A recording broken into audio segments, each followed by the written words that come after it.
আসসালামু আলাইকুম সবাইকে নতুন আরেকটা ভিডিওতে স্বাগতম। আজকের এই ভিডিওটা আমি কোনো অ্যাডমিশন টেস্ট বা বিভিন্ন বিশ্ববিদ্যালয় নিয়ে কথা বলবো না। আজকের এই ভিডিওতে আমি খুব গুরুত্বপূর্ণ একটা নলেজ শেয়ার করতে এসেছি। বিশেষ করে যারা বিভিন্ন পাবলিক ইউনিভার্সিটি জেনারেল সেক্টরে পড়াশোনা করছেন বা জাতীয় বিশ্ববিদ্যালয় বা বিভিন্ন প্রাইভেট ইউনিভার্সিটিতে জেনারেল সাবজেক্টগুলো নিয়ে পড়াশোনা করছেন। জেনারেল সাবজেক্টগুলো বলতে কেমন, যেমন বাংলা, ইংরেজি, ইতিহাস, তারপর বিবিএ, অ্যাকাউন্টিং, ফিনান্স, এই ধরনের সাবজেক্টগুলো আছে।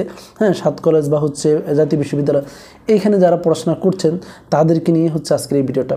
বিশেষ করে এই ভিডিওর মূল টার্গেট আমার ওই সকল ভিউয়ার্স যারা নিম্ন মধ্যবিত্ত পরিবার থেকে বিলং করছেন এবং পড়াশোনা করছেন কোনো একটা উদ্দেশ্য নিয়ে। তো তাদেরকেই আজকে টার্গেট করে আমার এই ভিডিওটা। তো ভিডিও যাওয়ার পূর্বে সবার কাছে একটা রিকোয়েস্ট থাকে, যদি ভিডিওটা ভালো লাগে জাস্ট একটা লাইক করবেন।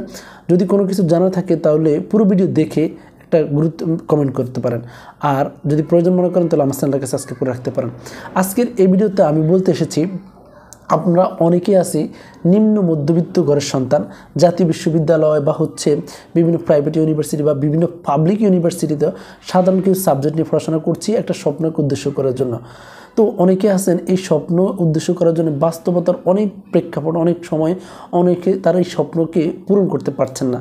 তো আমি তাদেরকে উদ্দেশ্য করে আজকের এই ভিডিওতে বলতে চাই, আপনারা পড়াশোনার পাশাপাশি আপনি এখন যদি ফার্স্ট ইয়ারে থাকেন ফার্স্ট ইয়ার, বা ইন্টারমিডিয়েটে থাকেন ইন্টারমিডিয়েটে, বা যদি আপনি এখন অনার্স থার্ড ইয়ারে পড়েন তাও সমস্যা নাই।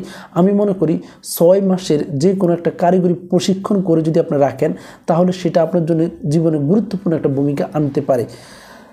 আমি যখন সেকেন্ড ইয়ার থেকে থার্ড ইয়ারে উঠি তখন আমার মাথায় সিদ্ধান্তটা আসে যে আমি যে স্বপ্ন নিয়ে আসলে অনার্স করতেছি, আমি তো নিম্ন মধ্যবিত্ত বা মধ্যবিত্ত ঘরের সন্তান। তো সেই হিসাবে আমার তো আসলে ওই স্বপ্ন পূরণ করতে আমার তো অনেক সমস্যায় বা অনেক কিছু পার করে তারপরে যেতে হবে। এখন আমি যদি বাই চান্স ব্যর্থ হয়ে যাই তাহলে আমার তো রিজিকের একটা ব্যবস্থা করতে হবে। সেই ক্ষেত্রে আমি একটা সিদ্ধান্ত নিয়েছি আসলে কি শেখা যায়, এমন কোনো কারিগরি শিক্ষা কী শেখা যায়। তো আমি অনেক রিসার্চ করলাম, আমি চিন্তা করলাম তাহলে ইনশাআল্লাহ তাহলে ড্রাইভিংটা শেখা যায়। তো আমি ড্রাইভিং শিখছি। তো এমনই করে বাংলাদেশে 64 জেলা সরকারিভাবে বিভিন্ন প্রশিক্ষণ কেন্দ্রে দিয়ে থাকে। আপনারা এখন যেই মুহূর্তে যেই ইউনিভার্সিটিতে পড়ছেন, যেখানেই পড়ছেন, আপনি আপনার পছন্দ মতন যে কোনো একটা কারিগরি প্রশিক্ষণ শেখেন। ছেলে মেয়ে সবার জন্য বলছি, আপনারা এমন একটা কারিগরি প্রশিক্ষণ যেটা সবসময় একটা ভ্যালু থাকে। যেমন আপনি শিখতে পারেন ড্রাইভিং, ওয়েল্ডিং, তারপর আপনার ইলেকট্রিক্যাল, মেকানিজম, তারপর বিভিন্ন কম্পিউটারের বিভিন্ন কোর্স, এগুলো মেয়েদের জন্য বিভিন্ন হস্তশিল্পের অনেক কাজ আছে। তো এই কাজগুলো যদি আপনি একবার শিখে রাখেন তাহলে হয়তো অনেক সময় আপনি যে স্বপ্ন অনুযায়ী পড়াশোনা করছেন সেটাতে যাইতে পারলে তো আলহামদুলিল্লাহ, বাই চান্স যাইতে পারলেন না তাহলে এটা দিয়ে জীবিকা গ্রহণ করতে পারবো। আর কারিগরি যে শিক্ষাটা আছে এটা দেশ বিদেশ সব জায়গাতে ভ্যালু আছে। তো আমার অনেক ভিউয়ার্স আছে যে তারা আমি দেখতেছি যে সবচেয়ে বেশি কমেন্ট করে বাই জেনারেল বিশ্ববিদ্যালয়, বিশেষ করে বাই জাতীয় বিশ্ববিদ্যালয় সাবজেক্ট নিয়ে পড়তে চাই, বিবিগুলো করলে কি হওয়া যাবে, কেমন হবে, বা বিভিন্ন পাবলিক ইউনিভার্সিটি থেকে এই সাবজেক্টগুলো পড়তেছি। তা আমি আসলে বাস্তবতার সম্মুখীনই কয়েকদিন আগেও খুব বেশি হয়েছে। সবচেয়ে বেশি মানুষ এই জেনারেল সেক্টরকে ভ্যালুই দেয় না, বিশেষ করে যদি না হাই প্রোফাইল হাই মেধা না থাকে।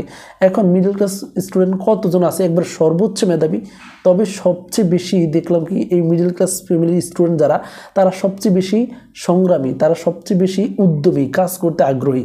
কিন্তু অনেক সময় অনেকে ডিরেকশন পায় না, সেক্ষেত্রে অনেকে পিছিয়ে পড়ে। তো দেখবেন আরও কিছু কথা বলে রাখি, বাংলাদেশের যে শিক্ষা ব্যবস্থা, আপনি জেনারেল সেক্টরে পড়াশোনা করছেন কি স্বপ্ন নিয়ে, আর কয়েকদিন আগেই যে ময়মনসিংহে একটা স্টুডেন্ট যে সিএসই নিয়ে কম্পিউটার সায়েন্স অ্যান্ড ইঞ্জিনিয়ারিং পড়ে সে আত্মহত্যা করছে, সে দায়ী করছে বাংলাদেশের শিক্ষা ব্যবস্থা নিয়ে। তো এছাড়াও দেখবেন বিভিন্ন পাবলিক ইউনিভার্সিটি বিভিন্ন জায়গাতে অনেকেই আত্মহত্যা করে, হলে এই যে বাংলাদেশের শিক্ষা ব্যবস্থা, চাকরির বাজার সব মিলিয়ে তারা হতাশ। তো আমি মনে করি আমার টার্গেট আপনারা যারা নিম্ন মধ্যবিত্ত ঘর থেকে বিলং করেন বা মধ্যবিত্ত ঘর থেকে পড়াশোনা করছেন, তাদেরকেই উদ্দেশ্য করে আপনারা পড়াশোনার পাশাপাশি যেই কোনো একটা কারিগরি 6 মাস 3 মাসের একটা কারিগরি প্রশিক্ষণ নিয়ে রাখেন, যেটা আপনার পড়াশোনাতে আপনাকে যদি সাকসেস করে আলহামদুলিল্লাহ, আর যদি না করে তাহলে এটাতে আপনি জীবিকা গ্রহণ করতে পারেন। সবচেয়ে ভালো একটা ওয়ে আছে। এখন অনেকে বলবেন ভাই আমি পড়াশোনা করে কি প্লাম্বিংয়ের কাজ করবো, ভাই আমি অনার্স পাস করছি, আমি কি এই ড্রাইভিং করবো, এটি কি আমার সাথে যায়? যদি এই ধরনের ইগো থাকে তাহলে আপনি পশ্চাৎপদ, আপনি পিছিয়ে পড়বেন। আর যদি আমার মনে হয় না, আশা করি মিডল ক্লাস স্টুডেন্টরা সব কিছু করতে অভ্যস্ত। এরা যেমন একজন কৃষকের সাথে মিশতে পারে, তেমন ঠিক একজন বিসিএস ক্যাডারের সাথে কাঁধে কাঁধ মিলে চলতে পারে।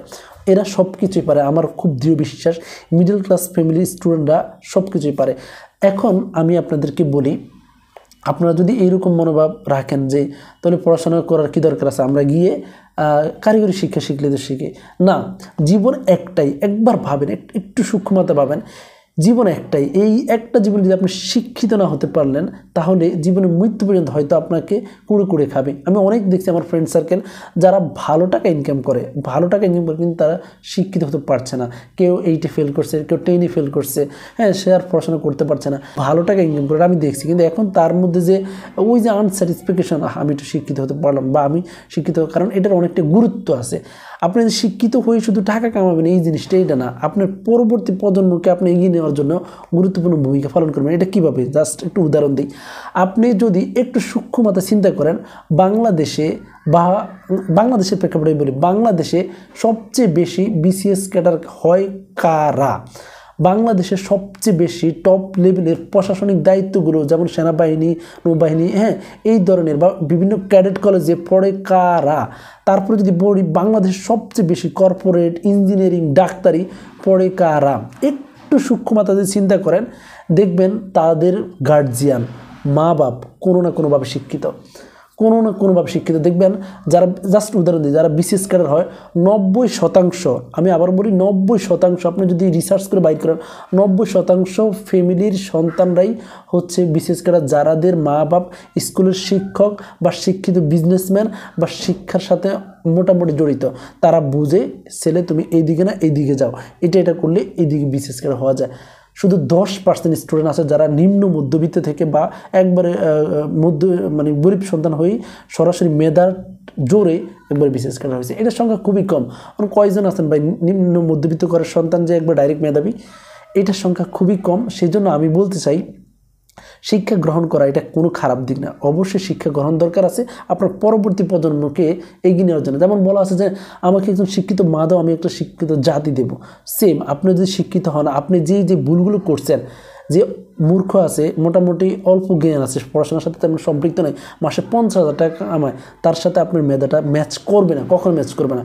আপনার হয়তো স্বপ্ন আছে এই মুহূর্তে আপনি একজন বিসিএস ক্যাডার হবেন, কিন্তু আপনি আপনার পারিপার্শ্বিক সব মিলিয়ে অবস্থা অনুযায়ী ওইভাবে প্রিপারেশন, ওইভাবে পড়াশোনা করতে পারছেন না। তো আপনি কি করবেন? আপনি অন্তত আপনার যে ছেলে মেয়ে হবে বা পরবর্তী যে প্রজন্মটা আসবে তাকে আপনি বর্তাবেন যে না বাবা তুমি এই বাবাগুলো করো, এই জিনিসগুলো করো, ইনশাল্লাহ তারা একসময় হয়তো আপনার স্বপ্নটা পূরণ করবে। আমি জাস্ট উদাহরণ দিই, আমি হয়তো অনেকে বলুন ভাই আপনি নিজের কাহিনী শুনে কী লাভ। আমি বলি গর্বের করার কোনো বিষয় না, আমি এটা দেখছি, আমি নিজে অনেক রিয়েলাইজ করছি, যেহেতু আমার এই বাস্তবতার সম্মুখীন আমি হয়েছি। আমার ফ্যামিলিতে মেয়েরা আছে মোটামুটি হচ্ছে ইন্টারমিডিয়েট বা অনার্সে অনেকে পড়ছে, 2-1 তাও, কিন্তু ছেলেদের মধ্যে এখন পর্যন্ত কেউ উচ্চশিক্ষা গ্রহণ করেনি। আমার বাবা একজন নিম্ন মধ্যবিত্ত কৃষক, একজন মানে হচ্ছে দিনমজুর বলা যায়।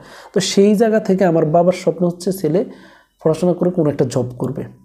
এখন আমি হয়তো পড়াশোনা করছি, করে এতটুকু আসছি। এখন আমি আমার যে ধরনের মুহূর্তে যেইগুলো ম্যাটেরিয়াল পড়াশোনা করা দরকার বা আরও অনেক কিছু বাস্তবতা, সেইগুলোতে আমি যেতে পারতেছি না, বা যাইলো আমার ওটা অ্যাচিভমেন্ট করতে গেলে অনেক কষ্ট, এদিকে আবার বাপ মাকে কষ্ট দেওয়া লাগতেছে।